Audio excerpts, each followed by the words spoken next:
जिला मुख्य चिकित्सालय प्रशिक्षण केन्द्र में गोष्ठी मानसिक स्वास्थ्य और विकास कार्यक्रम अनुष्ठित। आज दिन 11 घटिका समय गोष्ठी मानसिक स्वास्थ्य और विकास कार्यक्रम जिला स्तरीय परामर्श सभा जिला मुख्य चिकित्सालय अनुगुल जिला प्रशिक्षण केन्द्र में अनुष्ठित होता। यह बैठक में विभागीय अधिकारी और कर्मचारी माने जोग देथिले।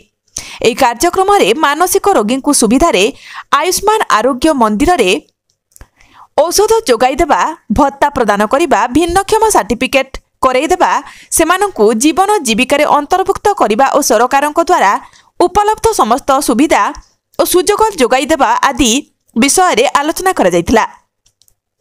डॉक्टर रश्मिता भंजदेव मानसिक रोगर लक्षण, प्रकार और प्रतिकार विषय रे आलोचना करथिले। विश्व युव केन्द्रर प्रेसिडेंट बसंत कुमार प्रधान कार्यक्रम परिचालना करने सह समस्तक सहयोग ही आमे एही गोष्ठी स्वास्थ्य कार्यक्रम को आगक नहीं पारिबा बोली समस्तक सहयोग पई आशा व्यक्त करथिले।